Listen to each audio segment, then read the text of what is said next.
thanks.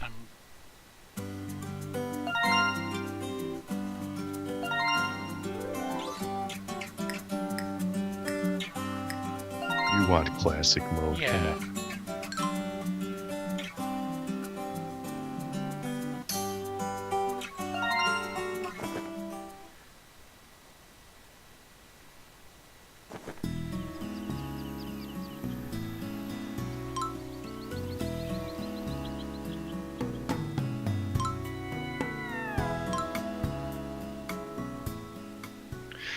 So I am Zack from MyGamer.com. And I am Dan from MyGamer.com. And we are playing Yoshi's Woolly World. This is from the beginning on the Wii U.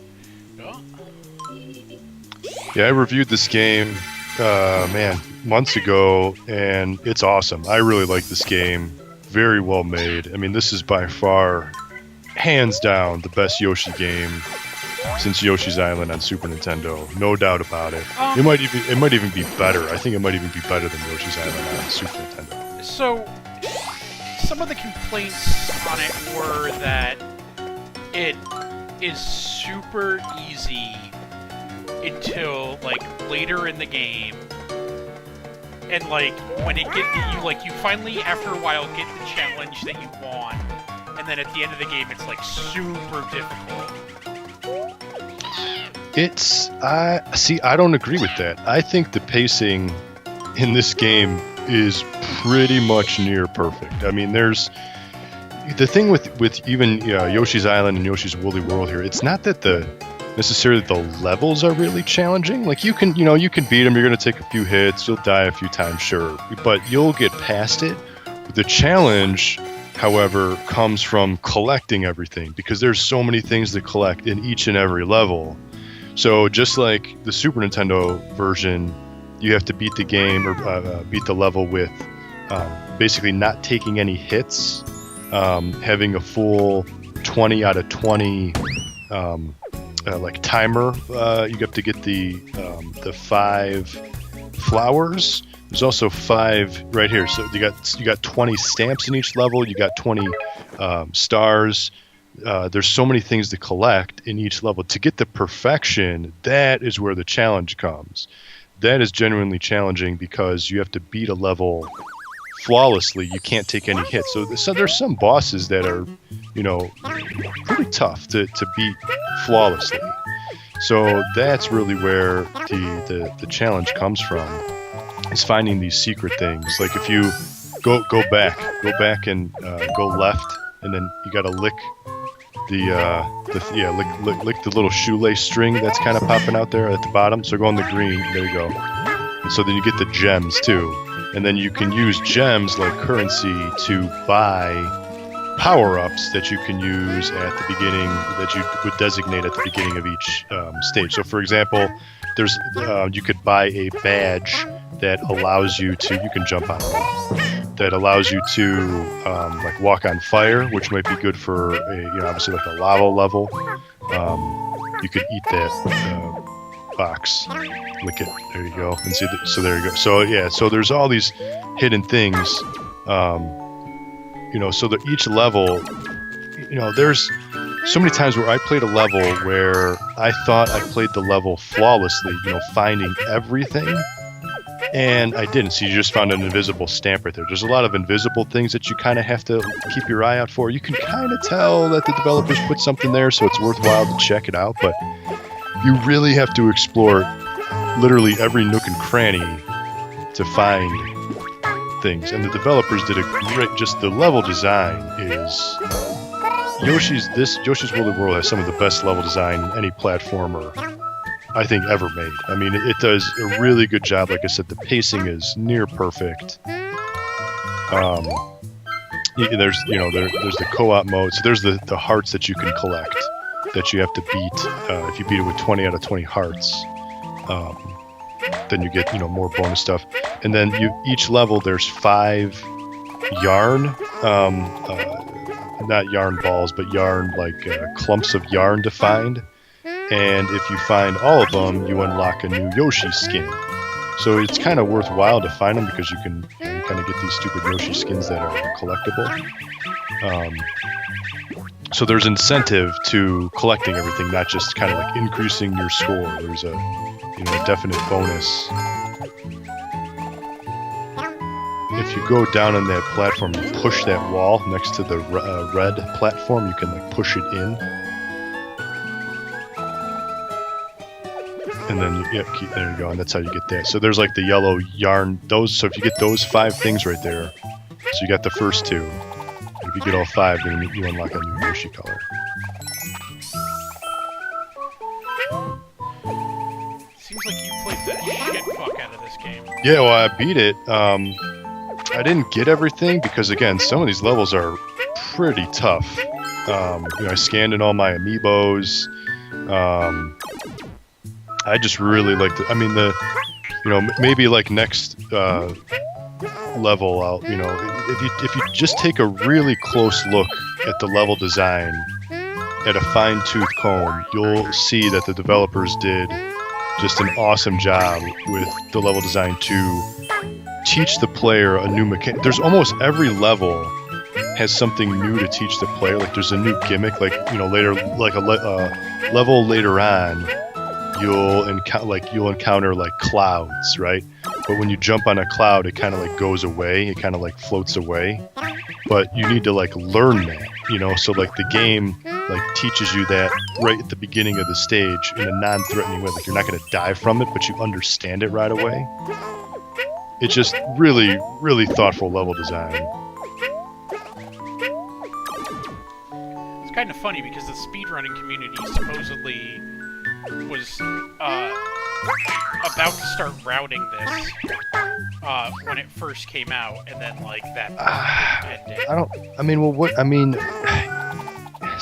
are you going to speedrun this game? Like 100%? I mean, that's pretty tricky because there's so many things to collect, so many things to memorize. The first Yoshi's Island? Right. Like if you're just gonna like beat the level, like if you're just gonna run through the level, this is where the difficulty factor that you brought up when we first started is, yeah, you can just fly through these levels, right? You don't have to collect anything, and it's easy. There's, you just make a couple of jumps. Sure, like I said, you'll die a couple of times, but you can just fly through these levels and not collect anything. But that's not where, the charm comes from. It's from finding all these things and exploring these nook and crannies and just, finding these secrets.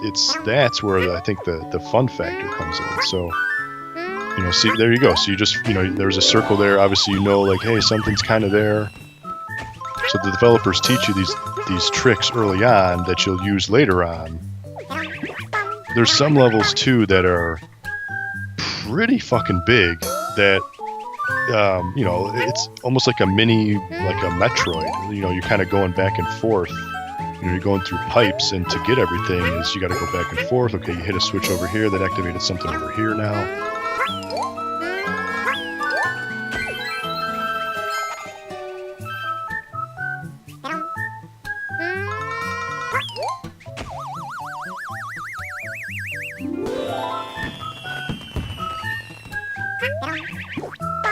The music's addicting too. It is weird. Like when I first started playing it, I thought it was like maybe too cute. But then after you play it for a while, like you get to a water level, and just like how the water is still made out of, like it's crazy. Like everything is made out of here. Like it's such a creative. So you still missed a flower somewhere. So this will be a good example here. So you beat the level. And then you get your tallied score here at the end. Okay, so you got the 20 out of 20 hearts, which is kind of like your energy, basically. You missed one flower, and you got all the yarn balls, so you'll get a Yoshi color. And you missed one Miiverse stamp somewhere. So after this loading screen here, you'll see that you'll unlock this new Yoshi skin. So, what did you think about E3? Oh man, so it's like, where do I start? One of the things that I was just really looking forward to was the announcement of the new NX, the new Nintendo system, and which they did, and Zelda was basically the only game showing. They talked about fucking the new fucking Pokemon game a lot too. Oh, they did, yeah. But it's like, yeah, we kind of when they gave us they a ton did of that info on that anyway. I was like, just forget about, like, I understand, okay, Pokemon's great, but get to fucking Zelda already. You know, like, the Pokemon thing from their conference, I thought just went on, like, way too long, or give me Zelda first, you know, like, but they probably did that intentionally to... Well, in the Zelda, they gave a lot of Zelda information. They did, and rightfully so. Well, it's really, like, the only thing Nintendo's showing, you know? Well, yeah, and not only that, but they fully admitted, like, hey, this Zelda game is going to be on the next console as well. It's gonna be on the Wii U and whatever the next one is. Yep. And everyone's getting pissed off at Nintendo, and it's like, you know, Microsoft flat out admitted that their next console is coming in 2017. That this was just another 5-year console cycle. Like, Microsoft flat out admitted that this year.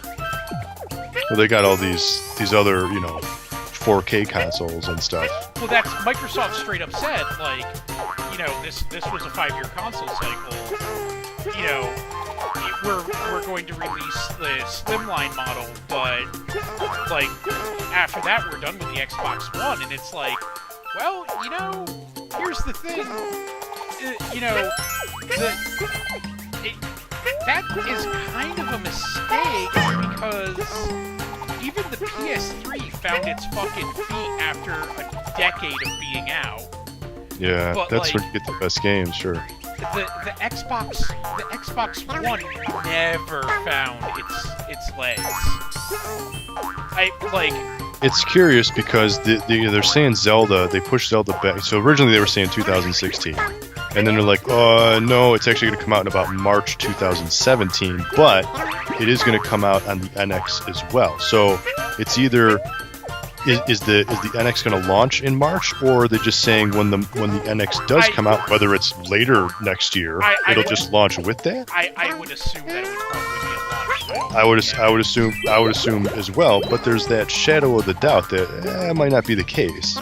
Well, and there's also been rumors that like the NX has kind of been ready to launch for way longer than Nintendo's ready to admit. Maybe they just don't have enough games for it yet, or, you know, they don't want it to be a dry launch, who knows. But I guess there's a first for fucking everything. What's curious is apparently the Zelda, Wii U version, you know, people were like, well, what is the second screen, you know, what does the gamepad do? And really nothing. Like, you can, like, I guess, you know, monitor your inventory on it, but there's no, like, crazy gimmick like, you know, Star Fox where you need it to, you know, look through the first person view or something like that, right? It's just kind of there. Star Fox, like, funny story about Star Fox, every single person that played Star Fox basically said Star Fox would have been so much better. Yeah. It was like Splatoon, and they just turned it off like after that game had been out for a month.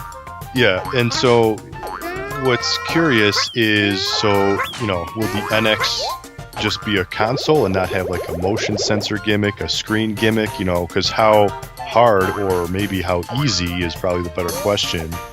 You know, is it for Nintendo going to be to port it from Wii U to NX, or are they secretly building like the NX version and then porting it to Wii U? You know, like, what is the, you know, because we don't know anything about the NX. Once again, rumors.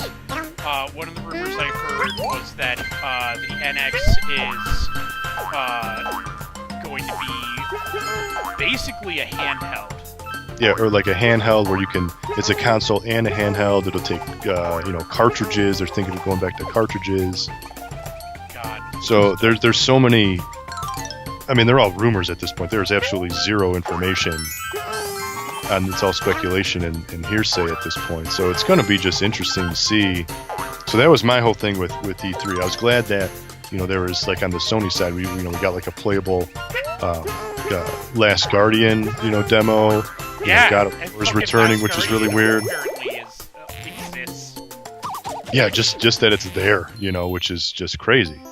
So here's this game that's been in development for, like, how long? Ever.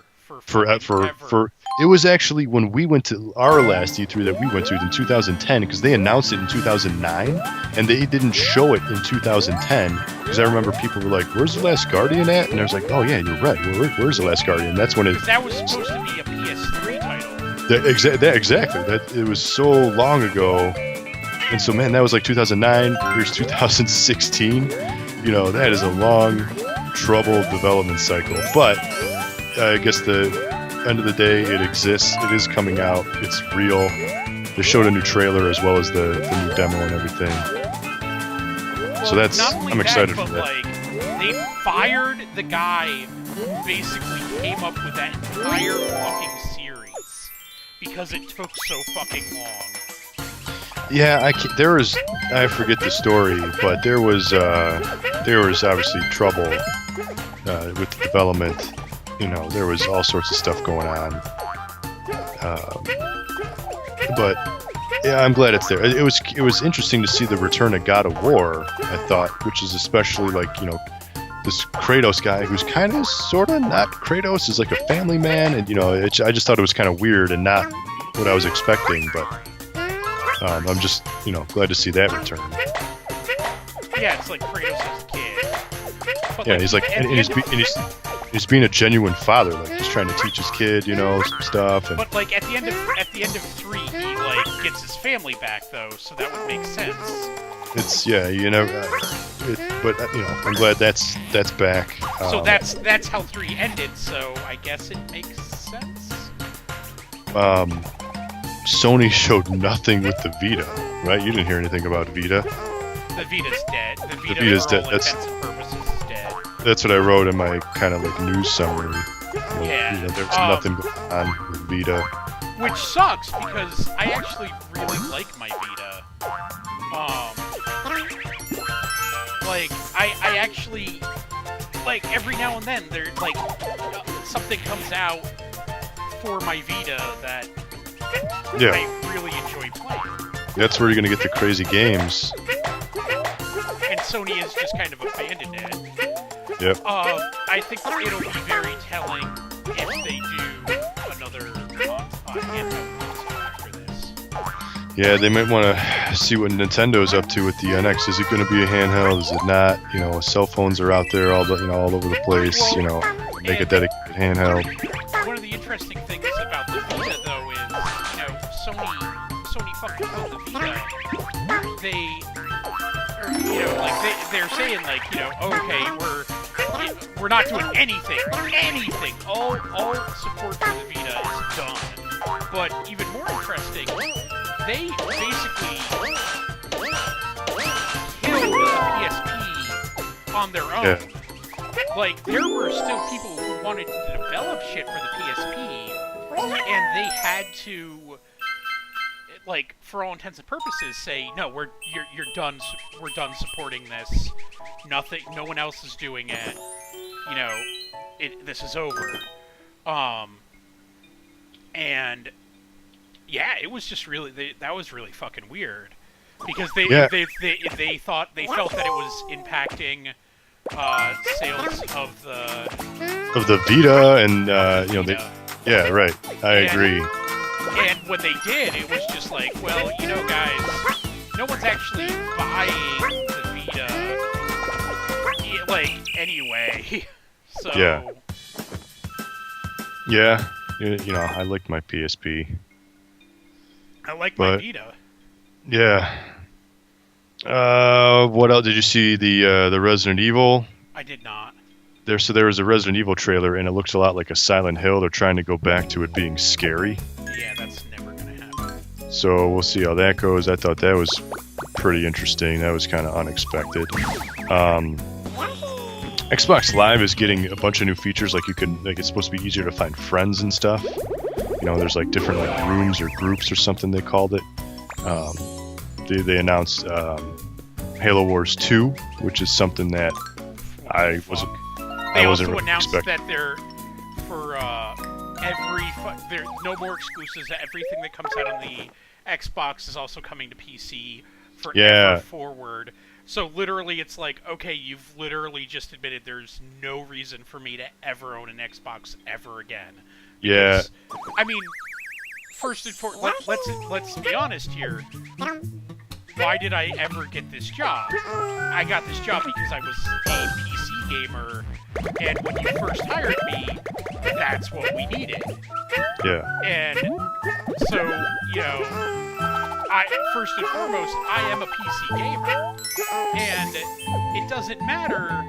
Like, so the funny thing is, when Microsoft announced their new system, they were like, they were trying to sound all sophisticated and be like, oh, it does all of this, you know, blah blah blah processing and this and this and this, and it's like, I went on a forum just to be like, did anyone else think that it was kind of weird that all of the shit they announced is as fast as the last-gen graphics card?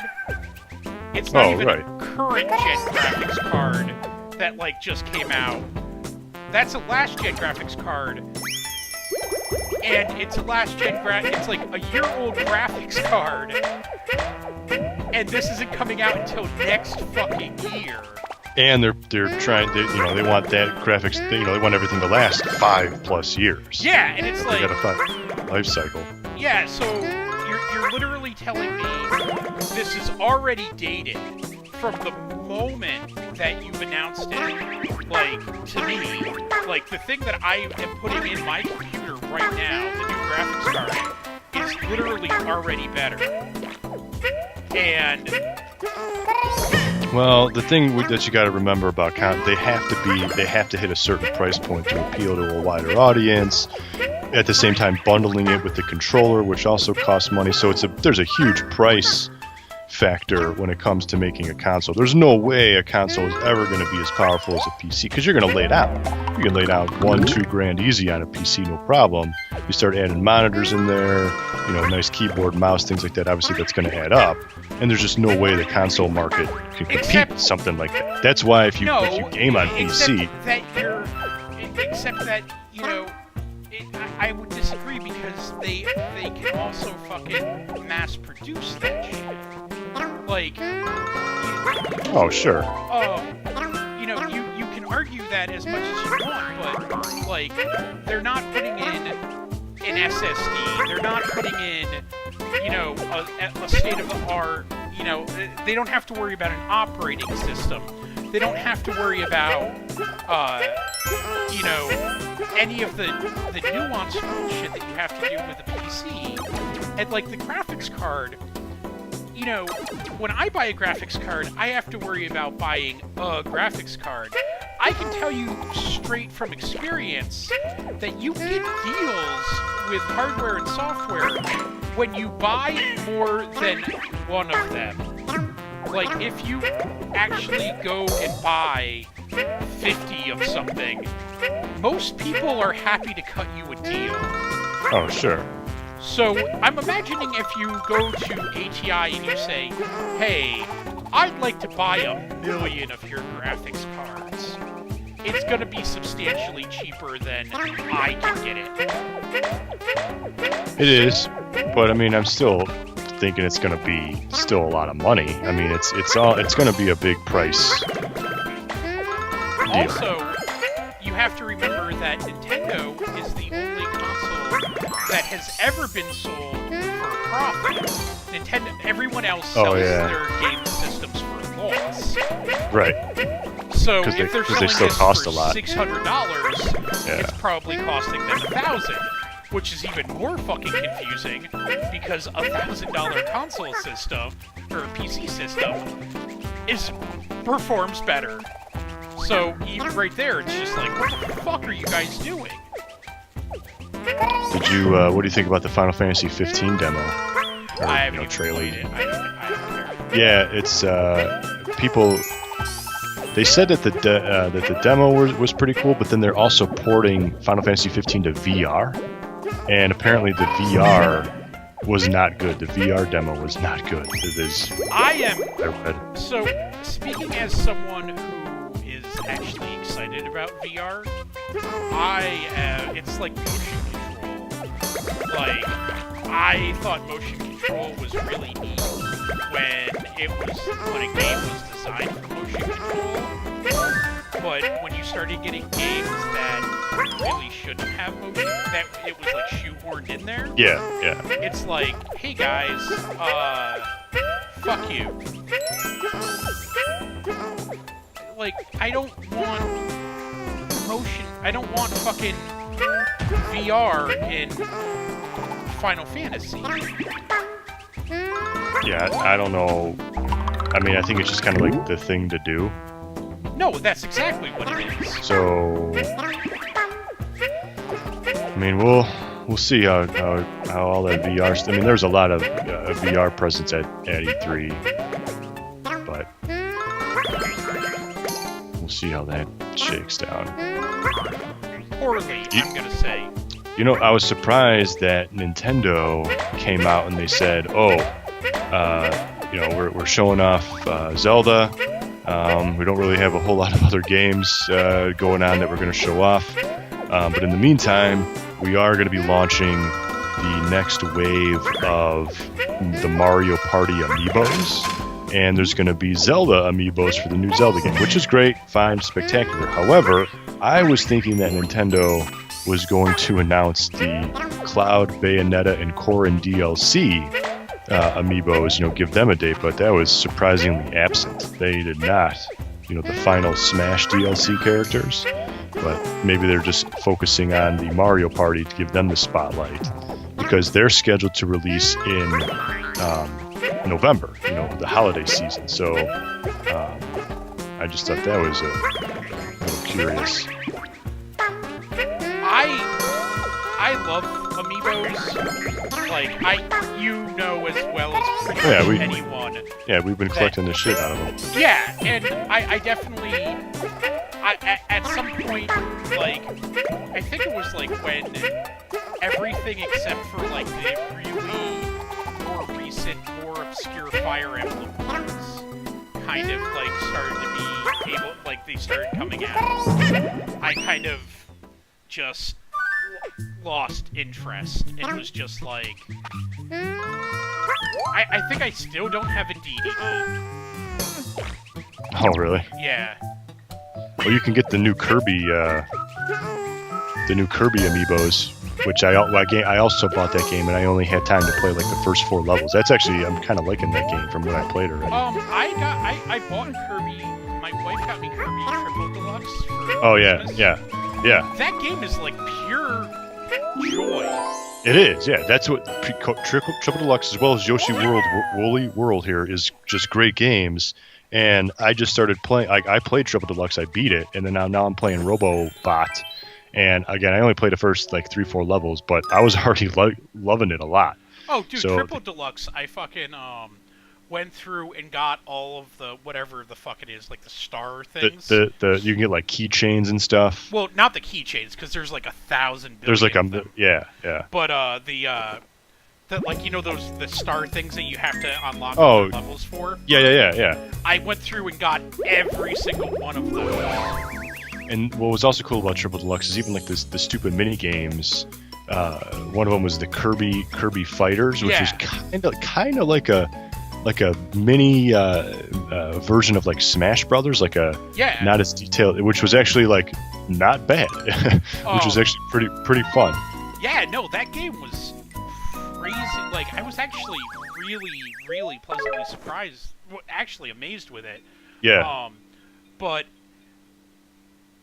so when you collect all of those star things in one chapter or whatever, it unlocks a bonus stage for that chapter. Oh, yeah. And when you collect all of them, it unlocks a new chapter.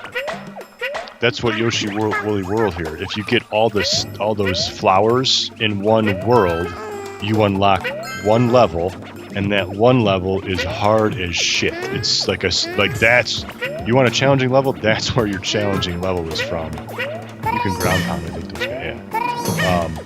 But so there's a ton of incentive to collect this crap. It's not just like collect it and boost your score.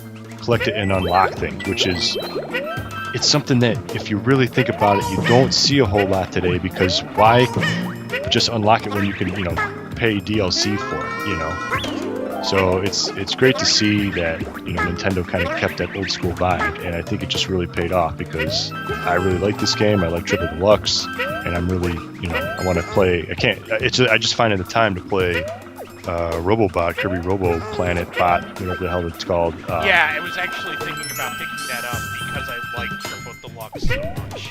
Yep. And Triple Deluxe was, I don't even know what year that came out. It was like 2 years ago. Yeah, I wish I had played it that year. It would have, like, made Game of the Year mention or something. I bought it, yeah, I got it. I reviewed it for the site, and I gave it a good review. I was like, this is a good game. You should play this. The Kirby games. What's crazy is, like, Kirby is...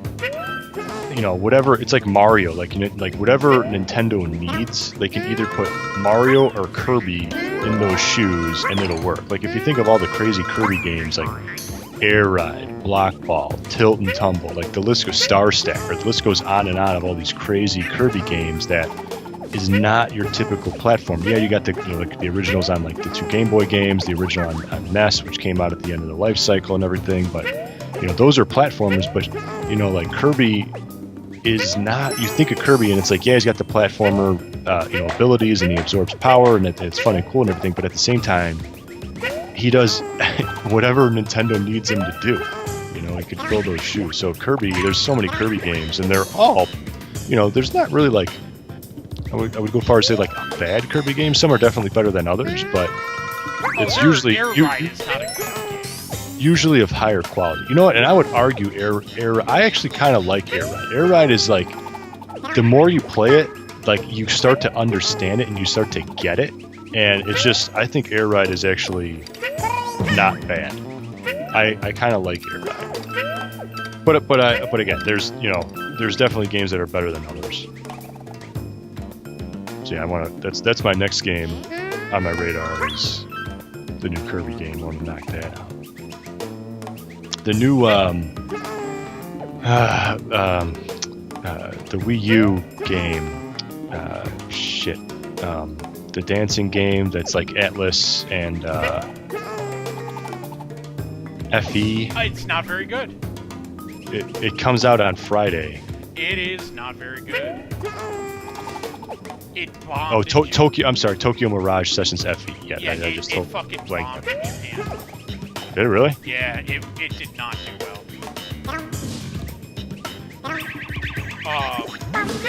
And like there's like all these weird fucking edits that Nintendo did, of course. So you're not gonna get it? I'm not, Seems like a game this would be like right up your alley. Yeah. It was supposedly according to Atlas, it was such a negative experience working with Nintendo, they will never do it again. Literally, so there will never be another Shin Megami Tensei Fire Emblem crossover. Yeah. Because it was such a negative.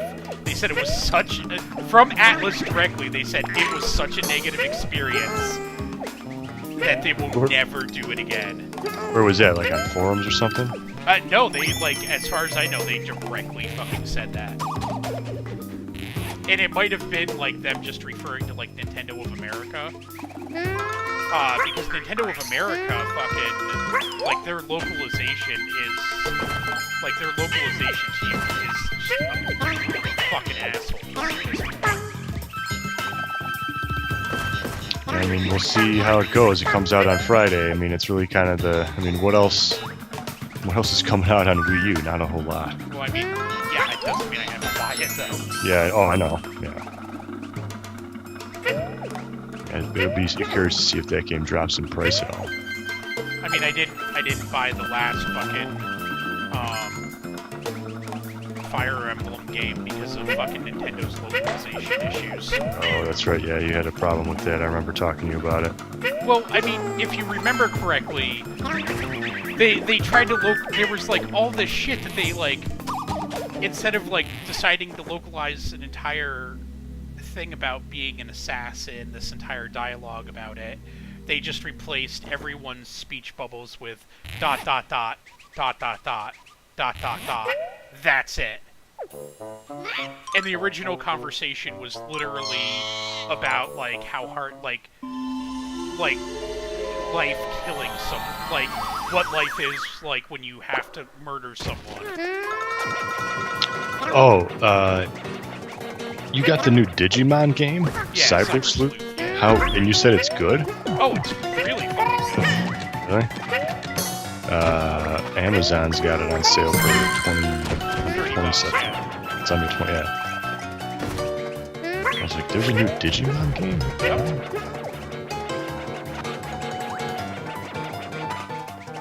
That's why I got it, because a friend of mine told me, he's like, hey, this Digimon game is fucking, like, dirt fucking cheap. Yeah, and Cyber, like, what does that mean? Like, what kind of a game is it?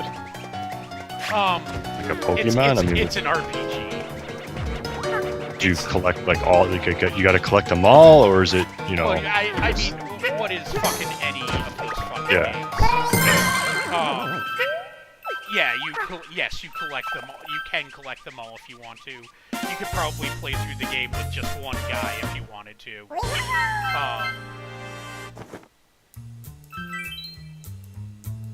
But it's actually really interesting. You get, like, you go into virtual reality and it's like you have an avatar and weird shit happens and you just end up getting deeper and deeper into Digimon mystery and shit. Pretty much. Yeah, it's just I enjoy it. And the way that it starts off, you can, like, so if I find like a Digimon and I'm like, I don't really like this guy, I can de-evolve him. And like Digimon can evolve into like one of 5 forms. So you can de-evolve someone basically far enough back until they hit something that you would want them to evolve into. Alright, well, I didn't know even, like, Digimon was still around these days. Yeah. Just like in general. Years. Yeah, right. They've actually, kind of had a show on almost every year. Every other year. Huh. Yeah, I thought they just faded away. Because that came out like 98 or something. Like, it came around, like, I think a little bit after Pokemon? Maybe the was it funny before? thing is that Digimon was first in Japan, but second in fucking the States. Because I had a Digimon Tamagotchi pet. Yeah, I remember those too. And you can link them together, 2 of them together, and then they fight. And that was So I got one, and my brother got one, and we got it for like that Christmas, and we were like training our stupid monsters, and it was pretty cool at the time. 90, like, you know, 7 or whatever the hell. Yeah. That was like pretty fucking sweet technology at the time. Oh yeah, it was pretty cool. It was pretty innovative.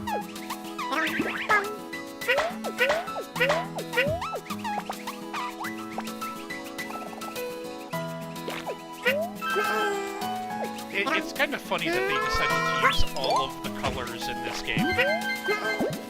It's a very colorful game. The soundtrack, you know, gets better as you go on too. It's pretty addicting. Like, it's very mellow, very laid back. I think it's, you know, a really nice extension of, you know, Kirby's Epic Yarn. You know, just kind of a more, it's a casual experience. It's not like a hardcore platformer like Super Meat Boy where you're gonna die a million times. Like, it's an easier game, but again, it's all about the collecting things and just discovering stuff, exploring.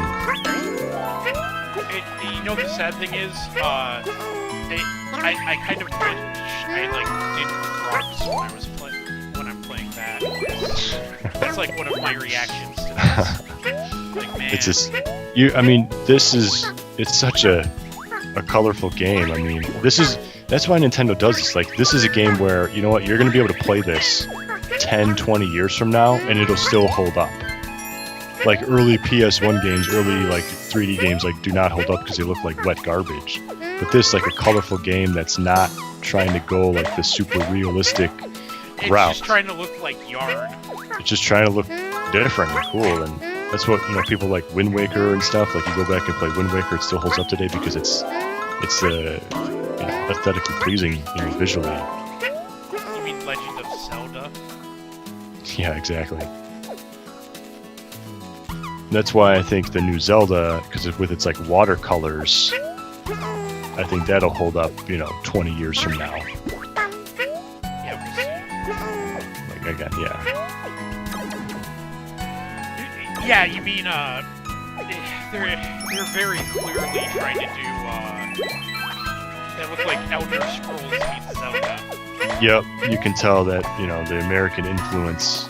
Let's see if the Japanese. Finally, someone on that team finally went, "Hey guys, Yeah, and apparently, they're saying that this is by far the biggest Nintendo game, like physically biggest game ever made for Nintendo. There's so much land to explore, places to go. It's kind of one of the things I was watching was they. Oh, that's fuck you.